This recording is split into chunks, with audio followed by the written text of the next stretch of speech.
Subscribe कीजिए हमारे YouTube channel को और नए वीडियो की अपडेट तुरंत पाने के लिए दबाइए बेल आइकन।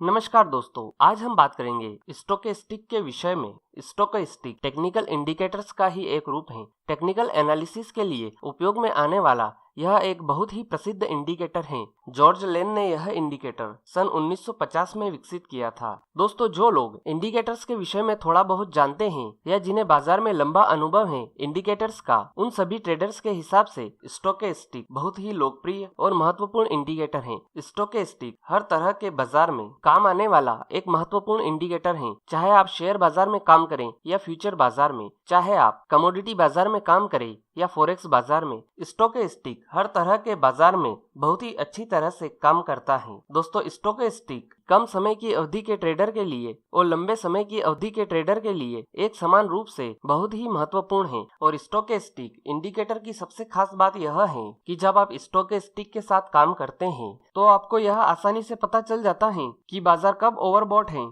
और कब ओवरसोल्ड। तो दोस्तों, ज्यादा समय न लेते हुए अब हम समझते हैं कि स्टोकेस्टिक क्या होता है, स्टोकेस्टिक कैसे काम करता है और स्टोकेस्टिक की मदद से हम कैसे खरीदी और बिकवाली कर सकते हैं। तो दोस्तों, सबसे पहले हम समझते हैं कि स्टोकेस्टिक क्या होता है। स्टोकेस्टिक बेसिकली मोमेंटम ऑक्सीलेटर है। मोमेंटम ऑक्सीलेटर यानी कि किसी स्टॉक या कमोडिटी के प्राइस में होने वाले मूवमेंट को इंडिकेट करता है। स्टोकेस्टिक आपको चार्ट में कुछ इस प्रकार से दिखाई देता है, जैसा कि आप वीडियो में देख सकते हैं। स्टोकेस्टिक आपको चार्ट में 0 से 100 के बीच में घूमता हुआ दिखाई देता है। दोस्तों, स्टोकेस्टिक इंडिकेटर में दो प्रमुख लाइनें होती हैं और इन दोनों लाइनों के क्रॉसओवर से हमें बाजार में खरीदी और बिकवाली करने के संकेत मिलते हैं। पहली होती है प्रतिशत के लाइन, जिसे फास्ट लाइन भी कहते हैं। इसे हरे रंग से इंडिकेट किया जाता है। दूसरी होती है प्रतिशत डी लाइन, जिसे स्लो लाइन भी कहते हैं। इसे लाल रंग से इंडिकेट किया जाता है। यह प्रतिशत डी लाइन प्रतिशत के लाइन का मूविंग एवरेज होती है। प्रतिशत के लाइन और प्रतिशत डी लाइन को वीडियो में दिखाई दे रहे फॉर्मूले की मदद से कैलकुलेट किया जाता है। पहले हम देखते हैं कि प्रतिशत के लाइन को कैसे कैलकुलेट किया जाता है। दोस्तों, यहाँ पर फॉर्मूले में दिखाई दे रहे 14 का मतलब होता है हमारे द्वारा लिया गया स्टोकेस्टिक इंडिकेटर का पीरियड, मतलब कि जितने दिनों का हमें स्टोकेस्टिक निकालना है उतने दिनों की संख्या। फॉर्मूले में दिखाई दे रहे सी का मतलब होता है लास्ट वाली कैंडल का क्लोज प्राइस। एल 14 का मतलब होता है आखिरी 14 कैंडल का लोवेस्ट प्राइस और एच 14 का मतलब होता है आखिरी 14 कैंडल का हाईएस्ट प्राइस। इन सभी को आपस में कैलकुलेट करके प्रतिशत के लाइन को निकाला जाता है। प्रतिशत डी लाइन प्रतिशत के लाइन का मूविंग एवरेज होती है। दोस्तों, वैसे तो हमें इस फॉर्मूले को समझने की कोई जरूरत नहीं है, क्योंकि स्टोकेस्टिक का कैलकुलेशन हमारे ट्रेडिंग सॉफ्टवेयर में ऑटोमेटिक ही हो जाता है। बस हमें पीरियड में स्टोकेस्टिक के दिनों की संख्या लिखनी है। स्टोकेस्टिक के लिए उपयोग में आने वाली डिफॉल्ट सेटिंग 14 है, जो कि सबसे बेस्ट मानी जाती है अनुभवी और पुराने ट्रेडर के हिसाब से। ट्रेडर चाहे तो अपने अनुभव के हिसाब से इसमें थोड़ा फेरबदल भी कर सकता है, लेकिन अधिकांश ट्रेडर इसी सेटिंग के साथ स्टोकेस्टिक का उपयोग करते हैं, क्योंकि यही सबसे बेस्ट मानी जाती है। तो दोस्तों, अब हम समझते हैं कि स्टोकेस्टिक कैसे काम करता है। दोस्तों, पहले हम स्टोकेस्टिक के बेसिक स्ट्रक्चर को समझ लेते हैं। स्टोकेस्टिक इंडिकेटर 0 से 100 के बीच में घूमने वाला इंडिकेटर है। यह 0 के नीचे नहीं जा सकता और 100 के ऊपर नहीं जा सकता है। दोस्तों, स्टोकेस्टिक में 3 महत्वपूर्ण स्तर होते हैं, 20, 50 और 80, और इन तीनों का विशेष महत्व होता है स्टोकेस्टिक का उपयोग करने में। स्टोकेस्टिक में 50 से 100 के बीच का जो जोन है इसे बुलिश जोन कहते हैं, और स्टोकेस्टिक में 50 से 0 के बीच का जो जोन है इसे बेयरिश जोन कहते हैं। जब स्टोकेस्टिक 80 के ऊपर चला जाता है तब स्टॉक ओवरबॉट हुआ है ऐसा माना जाता है। इसी प्रकार जब स्टोकेस्टिक 20 के नीचे चला जाता है तब स्टॉक ओवरसोल्ड हुआ है ऐसा माना जाता है। दोस्तों, यहाँ पर ओवरबॉट और ओवरसोल्ड को लेकर कई ट्रेडर्स में एक बहुत बड़ी गलतफहमी होती है, और इसी गलतफहमी के कारण बहुत सारे ट्रेडर्स को बहुत लंबा नुकसान हो जाता है। तो इसे आप ध्यान से समझिए। जब स्टोकेस्टिक 80 के ऊपर जाता है तब ट्रेडर समझता है कि अब स्टॉक ओवरबॉट हो चुका है, अब मुझे बिकवाली करना चाहिए और ट्रेडर को बहुत लंबा नुकसान उठाना पड़ता है। इसमें समझने वाली बात यह है कि जब स्टोकेस्टिक 80 के ऊपर जाता है तब हमें स्टोकेस्टिक यह संकेत देता है कि बाजार अब ओवरबॉट होना शुरू हुआ है, ना कि हो चुका है। और जब स्टोकेस्टिक 80 के ऊपर नेगेटिव क्रॉसओवर लेके 80 के नीचे आ जाता है तब हमें संकेत मिलता है कि बाजार अब ओवरबॉट हो चुका है, अब हम बिकवाली कर सकते हैं। इसी प्रकार जब स्टोकेस्टिक 20 के नीचे जाता है तब ट्रेडर समझता है कि अब स्टॉक ओवरसोल्ड हो चुका है, अब मुझे खरीदी करनी चाहिए और ट्रेडर को बहुत लंबा नुकसान उठाना पड़ता है। इसमें समझने वाली बात यह है कि जब स्टोकेस्टिक 20 के नीचे जाता है तब हमें स्टोकेस्टिक यह संकेत देता है कि बाजार अब ओवरसोल्ड होना शुरू हुआ है, ना कि हो चुका है। और जब स्टोकेस्टिक 20 के नीचे पॉजिटिव क्रॉसओवर लेके 20 के ऊपर आ जाता है तब हमें संकेत मिलता है कि बाजार अब ओवरसोल्ड हो चुका है, अब हम खरीदी कर सकते हैं। तो दोस्तों, इन दोनों पॉइंट को समझने के बाद आपका ओवरबॉट और ओवरसोल्ड का कॉन्सेप्ट पूरा क्लियर हो ही गया होगा। दोस्तों, स्टोकेस्टिक जब 50 के आसपास घूमता है तब बाजार में मोमेंटम नहीं के बराबर होता है। इस समय बाजार एक तरह से साइडवेज हो जाता है। तो दोस्तों, ये था स्टोकेस्टिक का बेसिक स्ट्रक्चर। दोस्तों, स्टोकेस्टिक कैसे काम करता है इसे हम बिल्कुल बेसिक लेवल से सीखेंगे, क्योंकि जो ट्रेडर्स स्टोकेस्टिक के विषय में पहली बार सुन रहे हैं उन्हें भी यह अच्छी तरह से समझ में आ सके। अब मैं आपको जो भी बताऊंगा उसे पूरे ध्यान से सुने और समझें। दोस्तों, स्टोकेस्टिक में मुख्य दो लाइनें होती हैं, प्रतिशत के लाइन और प्रतिशत डी लाइन।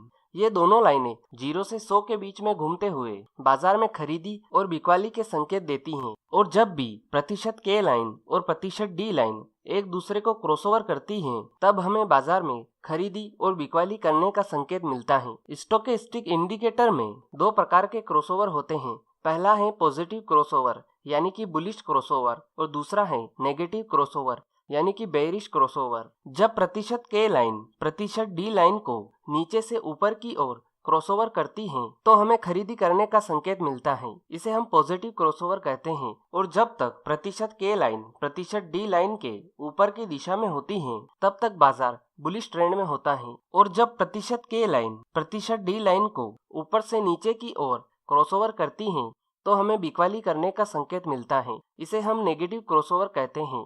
और जब तक प्रतिशत के लाइन प्रतिशत डी लाइन के नीचे की दिशा में होती हैं तब तक बाजार बेरिश ट्रेंड में होता है। इन दोनों पॉइंट को आप अच्छे से समझ लीजिए, क्योंकि यह बहुत जरूरी है। और जब तक ये दोनों लाइनें घूमकर फिर से एक दूसरे को विपरीत दिशा में क्रॉसओवर नहीं करती तब तक ट्रेंड रिवर्सल नहीं होता है।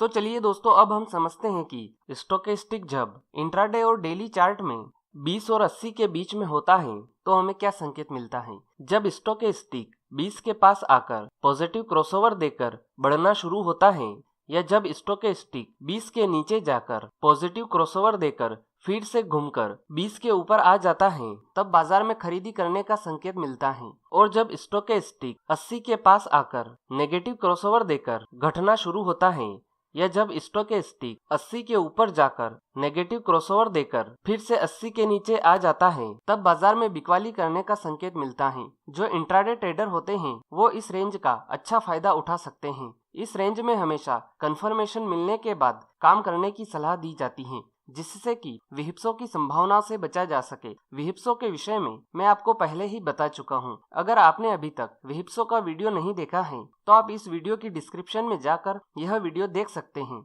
अब हम देखते हैं स्टोकेस्टिक जब इंट्राडे और डेली चार्ट में 50 और 100 के बीच में घूमता है तब हमें क्या संकेत मिलता है। स्टोकेस्टिक जब 50 और 100 के बीच में घूमता है तब बाजार में लंबी तेजी की संभावना होती है। इस समय जब स्टोकेस्टिक 50 के ऊपर पॉजिटिव क्रॉसओवर देता है तब हमें खरीदी करने का संकेत मिलता है। और जब स्टोकेस्टिक 80 के ऊपर निकल जाए तब तेजी का ट्रेंड और ज्यादा मजबूत हो जाता है। इस समय बाजार में बिकवाली करने की सलाह नहीं दी जा सकती है। अब हम देखते हैं स्टोकेस्टिक जब इंट्राडे और डेली चार्ट में 50 और 0 के बीच में घूमता है तब हमें क्या संकेत मिलता है। स्टोकेस्टिक जब 50 और 0 के बीच में घूमता है तब बाजार में लंबी मंदी की संभावना होती है। इस समय जब स्टोकेस्टिक 50 के नीचे नेगेटिव क्रॉसओवर देता है तब हमें बिकवाली करने का संकेत मिलता है, और जब स्टोकेस्टिक 20 के नीचे चला जाता है तब मंदी का ट्रेंड और ज्यादा तेज हो जाता है। इस समय बाजार में खरीदारी करने की सलाह नहीं दी जा सकती है। अब हम देखते हैं जब स्टोकेस्टिक इंट्राडे और डेली चार्ट में 80 और 100 के बीच में घूमता है तब हमें क्या संकेत मिलता है। जब स्टोकेस्टिक 80 और 100 के बीच में घूमता है उस समय बाजार जोरदार तेजी की दिशा में होता है, और जब जब स्टोकेस्टिक 80 के ऊपर पॉजिटिव क्रॉसओवर लेता है तब खरीदी करके अपनी पोजीशन को होल्ड करके रखिए, क्योंकि 80 के ऊपर बाजार ओवरबॉट होता है, जिससे कि आप जोरदार तेजी का मुनाफा कमा सकते हैं। इस समय बिकवाली करने की सोचना भी नहीं चाहिए। अब हम देखते हैं कि जब स्टोकेस्टिक इंट्राडे और डेली चार्ट में 20 और 0 के बीच में घूमता है तब हमें क्या संकेत मिलता है। जब स्टोकेस्टिक 20 और 0 के बीच में घूमता है उस समय बाजार जोरदार मंदी की दिशा में होता है, और जब जब स्टोकेस्टिक 20 के नीचे नेगेटिव क्रॉसओवर देता है तब बिकवाली करके अपनी पोजीशन को होल्ड करके रखिए, क्योंकि 20 के नीचे बाजार ओवरसोल्ड होता है, जिससे कि आप जोरदार मंदी का मुनाफा कमा सकते हैं। इस समय खरीदी करने की सोचना भी नहीं चाहिए। तो दोस्तों अब हम बात करते हैं स्टोकेस्टिक डबल टॉप और स्टोकेस्टिक डबल बॉटम की। दोस्तों इसमें आप ध्यान दें, यहाँ पर हम स्टोकेस्टिक इंडिकेटर के डबल टॉप और डबल बॉटम की बात कर रहे हैं, ना कि प्राइस के डबल टॉप या डबल बॉटम की। इसलिए यहाँ डबल टॉप और डबल बॉटम स्टोकेस्टिक इंडिकेटर में बनेंगे, ना कि प्राइस में। तो आप इसको लेकर कंफ्यूज न हो। यहाँ पर हम इंडिकेटर की बात कर रहे हैं, ना कि प्राइस की। हम चार्ट में देखते हैं कि स्टोकेस्टिक 80 के ऊपर जाकर डबल टॉप बनाता है तब बाजार में ट्रेंड रिवर्सल की संभावना बहुत ही मजबूत होती है, मतलब कि बाजार में मजबूत और जोरदार मंदी की संभावना है। इसी प्रकार हम चार्ट में देखते हैं कि स्टोकेस्टिक 20 के नीचे जाकर डबल बॉटम बनाता है तब बाजार में ट्रेंड रिवर्सल की संभावना बहुत ही मजबूत होती है, मतलब कि बाजार में मजबूत और जोरदार तेजी की संभावना है। दोस्तों वीडियो को आगे बढ़ाएं उससे पहले मैं आपको यह बता दूं कि अगर आपने अभी तक डाइवर्जन का वीडियो नहीं देखा है तो आप इस वीडियो को देख लें, क्योंकि अब हम स्टोकेस्टिक डाइवर्जेंस की बात करने वाले हैं। डाइवर्जेंस के वीडियो की लिंक मैंने वीडियो की डिस्क्रिप्शन में डाल रखी है, आप वहां जाकर देख सकते हैं। अब हम देखते हैं स्टोकेस्टिक डाइवर्जेंस को। दोस्तों स्टोकेस्टिक डाइवर्जेंस दो प्रकार का होता है। पॉजिटिव डाइवर्जेंस मतलब कि बुलिश डाइवर्जेंस, और नेगेटिव डाइवर्जेंस यानी कि बेरिश डाइवर्जेंस। पहले हम देखते हैं पॉजिटिव डाइवर्जेंस को। हम चार्ट में देखते हैं कि प्राइस नीचे जा रहा है और स्टोकेस्टिक इंडिकेटर नीचे जाते जाते ऊपर की दिशा में जाने लगती है, मतलब कि स्टोकेस्टिक इंडिकेटर में पॉजिटिव डाइवर्जेंस हो रहा है। उस समय अगर चार्ट में कोई बुलिश कैंडल स्टिक पैटर्न बने तो इसका मतलब है कि बाजार में अब तेजी की संभावना है। अब हम देखते हैं नेगेटिव डाइवर्जेंस को। हम चार्ट में देखते हैं कि प्राइस ऊपर जा रहा है और स्टोकेस्टिक इंडिकेटर ऊपर जाते जाते नीचे की ओर जाने लगे, मतलब कि स्टोकेस्टिक इंडिकेटर में नेगेटिव डाइवर्जेंस हो रहा है। उस समय अगर चार्ट में कोई बेयरिश कैंडल स्टिक पैटर्न बने तो इसका मतलब है कि बाजार में मंदी की संभावना है। दोस्तों अगर आप मेरे चैनल पर नए हैं और आप कैंडल स्टिक पैटर्न के विषय में नहीं जानते हैं तो मैं आपको बता दूं कि सभी बुलिश और बेयरिश कैंडल स्टिक पैटर्न के विषय में मैं पहले ही बता चुका हूँ। मैंने इसकी पूरी प्लेलिस्ट वीडियो की डिस्क्रिप्शन में डाल रखी है, आप वीडियो की डिस्क्रिप्शन में जाकर पूरी प्लेलिस्ट देख सकते हैं। दोस्तों स्टोकेस्टिक का उपयोग करने से पहले हमें यह पता होना चाहिए कि हमें कौन सा टाइम फ्रेम इस्तेमाल करना है। दोस्तों अगर आप केवल इंट्राडे ट्रेडिंग करते हैं तो आप 5 मिनट और 10 मिनट की टाइम फ्रेम का उपयोग कीजिए, और अगर आप 2 या 4 दिन तक अपनी पोजीशन को होल्ड कर सकते हैं तो आप 15 मिनट, 30 मिनट और 1 घंटे की टाइम फ्रेम का उपयोग कीजिए, और अगर आप इससे ज्यादा लंबे समय के ट्रेडर हैं तो आप डेली चार्ट टाइम फ्रेम के साथ स्टोकेस्टिक का उपयोग कीजिए। दोस्तों स्टोकेस्टिक के साथ टाइम फ्रेम जितना बड़ा होगा आपकी एक्यूरेसी उतनी ही अच्छी होगी।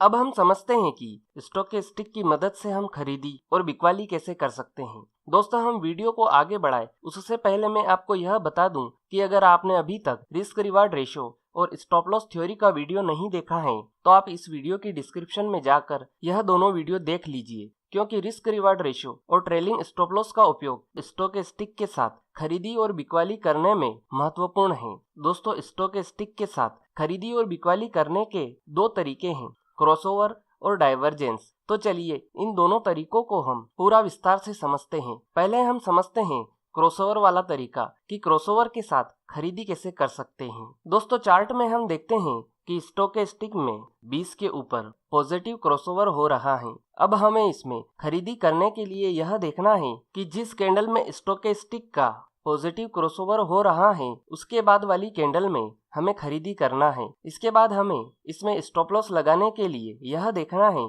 कि जिस कैंडल में पॉजिटिव क्रॉसओवर हो रहा है उस कैंडल की तुलना में पिछली जिस भी कैंडल का लो लोअर है उसके लो के नीचे का स्टॉप लॉस लगाना है। इसी बीच आपको ट्रेड लेने से पहले एक और चीज का ध्यान रखना बहुत जरूरी है कि आपके खरीदी करने के पॉइंट से स्टॉप लॉस लगाने के बीच का जो डिफरेंस है वो आपके लिए रिस्क रिवार्ड रेशियो के 2% के नियम के अनुसार ही होना चाहिए, तभी आपको ट्रेड लेना है। अगर ट्रेड 2% के नियम के अनुसार नहीं है तो आपको यह ट्रेड नहीं लेना है। और अगर चार्ट में पॉजिटिव क्रॉसओवर 20 के नीचे हो रहा है तो इसमें हमें खरीदी करने के लिए यह देखना है कि पॉजिटिव क्रॉसओवर के बाद दोनों लाइन जब 20 के ऊपर चली जाए तो हमें बाजार में खरीदी करना है। इससे हम विहिप्सों की संभावना से बच सकते हैं। अब हमें यह देखना है कि जिस कैंडल में दोनों लाइन 20 के ऊपर जा रही है उसके बाद वाली कैंडल में हमें खरीदी करना है। और स्टॉप लॉस लगाने के लिए हमें यह देखना है कि जिस कैंडल में दोनों लाइन 20 के ऊपर जा रही है उसी कैंडल के लो के नीचे का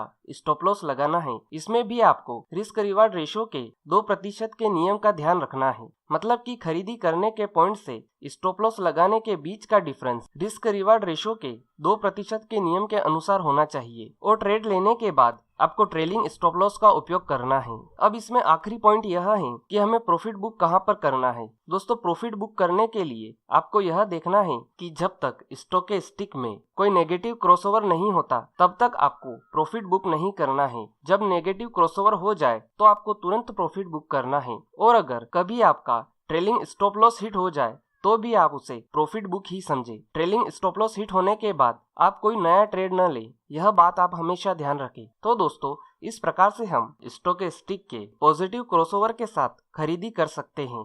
दोस्तों, अब हम समझते हैं कि स्टोकेस्टिक में नेगेटिव क्रॉसओवर के साथ हम बिकवाली कैसे कर सकते हैं। दोस्तों, चार्ट में हम देखते हैं कि स्टोकेस्टिक में 80 के नीचे नेगेटिव क्रॉसओवर हो रहा है। अब हमें इसमें बिकवाली करने के लिए यह देखना है कि जिस कैंडल में स्टोकेस्टिक का नेगेटिव क्रॉसओवर हो रहा है उसके बाद वाली कैंडल में हमें बिकवाली करना है। इसके बाद हमें इसमें स्टॉप लॉस लगाने के लिए यह देखना है कि जिस कैंडल में नेगेटिव क्रॉसओवर हो रहा है उस कैंडल की तुलना में पिछली जिस भी कैंडल का हाई हायर है उसके हाई के ऊपर का स्टॉप लॉस लगाना है। इसी बीच आपको ट्रेड लेने से पहले एक और चीज का ध्यान रखना बहुत जरूरी है कि आपके बिकवाली करने के पॉइंट से स्टॉप लॉस लगाने के बीच का जो डिफरेंस है वो आपके लिए रिस्क रिवार्ड रेशियो के 2% के नियम के अनुसार ही होना चाहिए, तभी आपको ट्रेड लेना है। अगर ट्रेड 2% के नियम के अनुसार नहीं है तो आपको यह ट्रेड नहीं लेना है। और अगर चार्ट में नेगेटिव क्रॉसओवर 80 के ऊपर हो रहा है तो हमें इसमें बिकवाली करने के लिए यह देखना है कि नेगेटिव क्रॉसओवर के बाद दोनों लाइन जब 80 के नीचे चली जाए तो हमें बाजार में बिकवाली करना है। इससे हम विहिप्सों की संभावना से बच सकते हैं। अब हमें यह देखना है कि जिस कैंडल में दोनों लाइन 80 के नीचे जा रही है उसके बाद वाली कैंडल में हमें बिकवाली करना है। और स्टॉप लॉस लगाने के लिए हमें यह देखना है कि जिस कैंडल में दोनों लाइन 80 के नीचे जा रही है उसी कैंडल के हाई के ऊपर का स्टॉप लॉस लगाना है। इसमें भी आपको रिस्क रिवार्ड रेशियो के 2% के नियम का ध्यान रखना है, मतलब कि बिकवाली करने के पॉइंट से स्टॉप लॉस लगाने के बीच का डिफरेंस रिस्क रिवार्ड रेशियो के 2% के नियम के अनुसार होना चाहिए। और ट्रेड लेने के बाद आपको ट्रेलिंग स्टॉप लॉस का उपयोग करना है। अब इसमें आखिरी पॉइंट यह है कि हमें प्रॉफिट बुक कहां पर करना है। दोस्तों, प्रॉफिट बुक करने के लिए आपको यह देखना है कि जब तक स्टोकेस्टिक में कोई पॉजिटिव क्रॉसओवर नहीं होता तब तक आपको प्रॉफिट बुक नहीं करना है। जब कोई पॉजिटिव क्रॉसओवर हो जाए तो आपको तुरंत प्रॉफिट बुक करना है। और अगर कभी आपका ट्रेलिंग स्टॉप लॉस हिट हो जाए तो भी आप उसे प्रॉफिट बुक ही समझे। ट्रेलिंग स्टॉप लॉस हिट होने के बाद आप कोई नया ट्रेड न ले, यह बात आप हमेशा ध्यान रखें। तो दोस्तों, इस प्रकार से हम स्टोकेस्टिक में नेगेटिव क्रॉसओवर के साथ बिकवाली कर सकते हैं। अब हम समझते हैं कि स्टोकेस्टिक में डाइवर्जेंस के साथ हम खरीदी और बिकवाली कैसे कर सकते हैं। पहले हम समझते हैं पॉजिटिव डाइवर्जेंस को। दोस्तों चार्ट में हम देखते हैं कि स्टोकेस्टिक में पॉजिटिव डाइवर्जेंस हो रहा है, मतलब कि बुलिश डाइवर्जेंस। अब हमें इसमें खरीदी करने के लिए यह देखना है कि पॉजिटिव डाइवर्जेंस के साथ जब कोई बुलिश कैंडल स्टिक पैटर्न बन जाए तो उसके बाद वाली कैंडल में हमें तुरंत खरीदी करना है। डाइवर्जेंस के केस में हमें कैंडल स्टिक पैटर्न की कंफर्मेशन लेने की कोई जरूरत नहीं है, क्योंकि यहाँ पर पॉजिटिव डाइवर्जेंस ही हमारे लिए खरीदी की कंफर्मेशन है। इसलिए बुलिश कैंडल स्टिक पैटर्न बनने के बाद आप तुरंत खरीदी करें। इसके बाद stop loss, risk reward ratio और प्रॉफिट बुकिंग आपको पॉजिटिव क्रॉसओवर के हिसाब से ही करना है। तो इस प्रकार से हम पॉजिटिव डाइवर्जेंस के साथ खरीदी कर सकते हैं। अब हम समझते हैं नेगेटिव डाइवर्जेंस को। दोस्तों चार्ट में हम देखते हैं कि स्टोकेस्टिक में नेगेटिव डाइवर्जेंस हो रहा है, मतलब कि बेयरिश डाइवर्जेंस। अब हमें इसमें बिकवाली करने के लिए यह देखना है कि नेगेटिव डाइवर्जेंस के साथ जब कोई बेयरिश कैंडल स्टिक पैटर्न बन जाए तो उसके बाद वाली कैंडल में हमें तुरंत बिकवाली करना है। डाइवर्जेंस के केस में हमें कैंडल स्टिक पैटर्न की कंफर्मेशन लेने की कोई जरूरत नहीं है, क्योंकि यहाँ पर नेगेटिव डाइवर्जेंस ही हमारे लिए बिकवाली करने की कंफर्मेशन है। इसलिए बेयरिश कैंडल स्टिक पैटर्न बनने के तुरंत बाद आप बिकवाली करें। इसके बाद stop loss, risk reward ratio और प्रॉफिट बुकिंग आपको नेगेटिव क्रॉसओवर के हिसाब से ही करना है। तो दोस्तों इस प्रकार से हम नेगेटिव डाइवर्जेंस के साथ बिकवाली कर सकते हैं। तो दोस्तों अब हम समझते हैं कि स्टोकेस्टिक डबल बॉटम और डबल टॉप के साथ हम खरीदी और बिकवाली कैसे कर सकते हैं। पहले हम समझते हैं स्टोकेस्टिक डबल बॉटम को। दोस्तों अगर आप चार्ट में स्टोकेस्टिक का डबल बॉटम देख रहे हैं तो यह डबल बॉटम हमेशा 20 के नीचे ही बनता है। अब हमें इसमें खरीदी करने के लिए यह देखना है कि स्टोकेस्टिक का डबल बॉटम बनने के बाद स्टोकेस्टिक जिस कैंडल में 20 के ऊपर आ जाए उसके बाद वाली कैंडल में हमें खरीदी करना है, और खरीदी करने के तुरंत बाद जिस कैंडल में स्टोकेस्टिक 20 के ऊपर आ रही है उसी कैंडल के लो के नीचे का स्टॉप लॉस लगाना है। इसके बाद trailing stop loss, risk reward ratio और प्रॉफिट बुकिंग हमें स्टोकेस्टिक के पॉजिटिव क्रॉसओवर के हिसाब से ही करना है। तो दोस्तों इस प्रकार से हम स्टोकेस्टिक के डबल बॉटम के साथ खरीदी करना है। अब हम समझते हैं स्टोकेस्टिक में डबल टॉप के साथ हम बिकवाली कैसे कर सकते हैं। दोस्तों अगर आप चार्ट में स्टोकेस्टिक का डबल टॉप देख रहे हैं तो यह डबल टॉप हमेशा 80 के ऊपर ही बनता है। अब हमें इसमें बिकवाली करने के लिए यह देखना है कि स्टोकेस्टिक का डबल टॉप बनने के बाद जिस कैंडल में स्टोकेस्टिक 80 के नीचे आ रही है उसके बाद वाली कैंडल में हमें बिकवाली करना है, और बिकवाली करने के तुरंत बाद जिस कैंडल में स्टोकेस्टिक 80 के नीचे आ रही है उसी कैंडल के हाई के ऊपर का स्टॉप लॉस लगाना है। इसके बाद trailing stop loss, risk reward ratio और प्रॉफिट बुकिंग हमें स्टोकेस्टिक के नेगेटिव क्रॉसओवर के हिसाब से ही करना है। तो दोस्तों इस प्रकार से हम स्टोकेस्टिक के डबल टॉप के साथ बिकवाली कर सकते हैं। तो चलिए दोस्तों स्टोकेस्टिक को अब हम चार्ट में समझ लेते हैं कि स्टोकेस्टिक के साथ हम खरीदी और बिकवाली कैसे कर सकते हैं। सबसे पहले आप अपने चार्टिंग सॉफ्टवेयर में जाइए और चार्ट को खोल लीजिए। इसके बाद इंडिकेटर्स में जाकर स्टोकेस्टिक को चार्ट में लगा लीजिए। स्टोकेस्टिक चार्ट में आपको कुछ इस प्रकार से दिखाई देगा, जैसा कि आप वीडियो में देख सकते हैं। अब आप स्टोकेस्टिक के ऊपर डबल क्लिक कीजिए, जिससे कि स्टोकेस्टिक की डिफ़ॉल्ट सेटिंग आपके सामने आ जाएगी। अब आप चाहे तो इसे बदल भी सकते हैं, जिसके विषय में हम पहले ही समझ चुके हैं, लेकिन मुझे इसी सेटिंग के साथ काम करना पसंद है तो मैं इसे ऐसे ही रहने देता हूँ।